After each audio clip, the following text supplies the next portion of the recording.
think these last few videos will be some of the most interesting for me to someday look back on. The reason I say that is because I'm trying to get out of my own head. I've been pivoting the last few weeks. I've got a sore throat and I feel like complete shit. Like I'm losing faith in like so many things, and I'm like spiraling completely. And I think I will probably feel really stupid watching this at some point and thinking like, oh, like it was right in front of you. Or it's like, what was right in front of me? What is that thing? It's like in the moment, this feels really silly because I think to me right now, the version of me that exists in this room right now is finding this challenge so impossibly hard. But I know that at some point in the future, I will look at the version of me right now and go like, it wasn't that hard. You needed to think about this thing. And it's just there. It's not too far. It's just around the corner. It'll be cool to look back on. But more importantly, it's really great to actually document this part. For the last 2 months, something very interesting has happened, which is that my YouTube subscribers have not moved at all. When I say at all, what I mean is it is just around 12,730. It has been between 12,725 and 12,735 up and down. If I look at my dashboard, it says plus 22 in the last month, but that doesn't tell you about the ones I lost. And so I hover around that. And I have found this very interesting because everything on my YouTube is completely flatlined the same way that I know and I have observed in myself that my own progress is flatlined because I'm bouncing around and I'm floating in space and so forth. I'm very glad today, I guess, because I had a long day of reflecting and thinking about things, and I can't say that I feel superb and energetic about it, but I am excited about this content thing.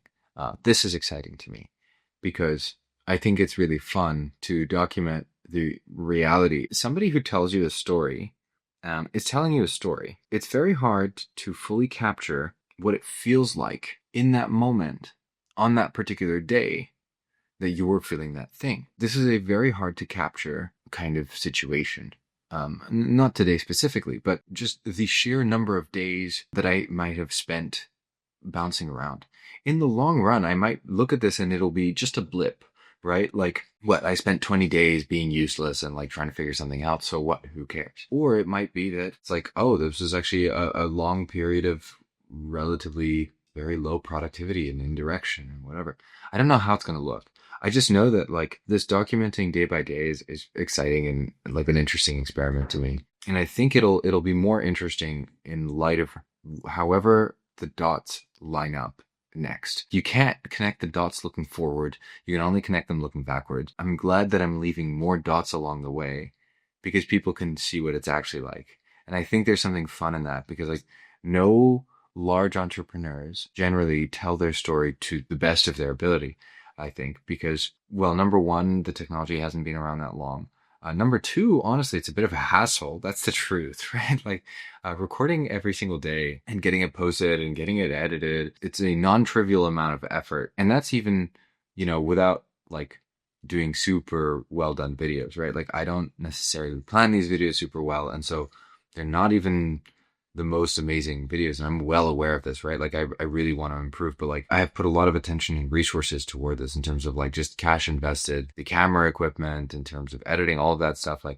It's a lot to sustain. So it's not that easy, especially when you're starting out, right? If you're successful and you have a team, sure, it's easy to pay people, but when you're not there, it's different. I think it's all the more worth it because I feel it's an experiment that I'm quite excited to see the results of in the long run. I still think just having my early 20s or whatever documented day by day, it's really cool. And I think it'll paint an interesting story for people to see and to observe. I'll definitely tell, different versions of this, because you have to summarize and condense it, but to have the real archives there and available and public for everybody to see, I think is a cool notion and it's a cool idea. Anyway, the things I'm thinking about currently are, number one, I've got a sore throat. It's just pissing me off. Number two, I'm trying to get out of my own head. Number three, I want to get bored. I don't know, to be honest. I have so many different conflicting desires and directions and ideas. Part of me is thinking, go get bored. Just play around with things and fiddle and toy around and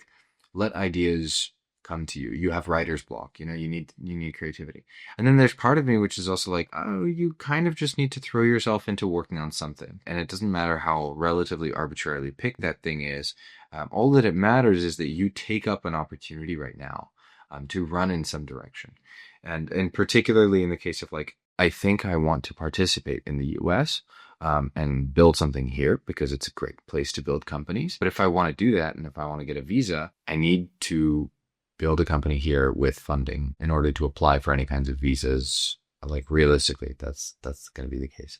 And so I need to move. And I don't know which one is better. I'm probably going to go and think about this more, which is all I've been doing, thinking. Maybe this is really stupid of me. It very much might be.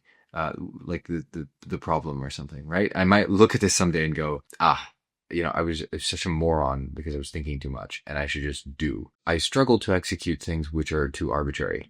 And I know this about myself. And maybe this is a flaw. Maybe this is the thing that I look back on and I'm thinking, you should have just gotten on with it earlier. You should have just learned to do random things that no matter how arbitrary, without a reason, learn to do them. I don't know how much I believe that because I've never been good at doing things for no reason, but I've been very good at doing things with a good reason. This is even the case in the content thing, right? Which is like I gave up on content so many times when I created a good reason as to why, which is like this experiment excites me. Like this thought of documenting something for a long time every day, like this format of video excites me.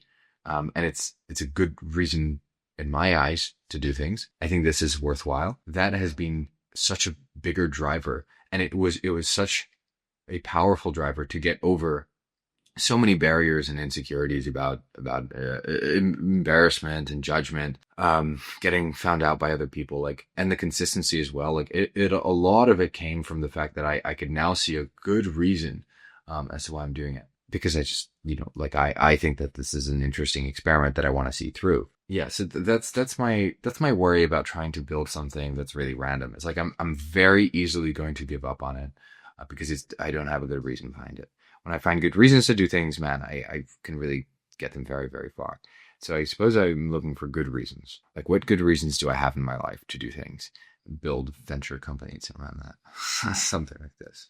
I need to get a gym as well. I've been procrastinating that. I haven't had dinner. Yeah, it's not ideal. That I'm being a little bit lazy and stuff like that. I'm gonna pack my stuff up and get out the office. It's like 9 p.m. and I need dinner before everything closes. So that's my day today.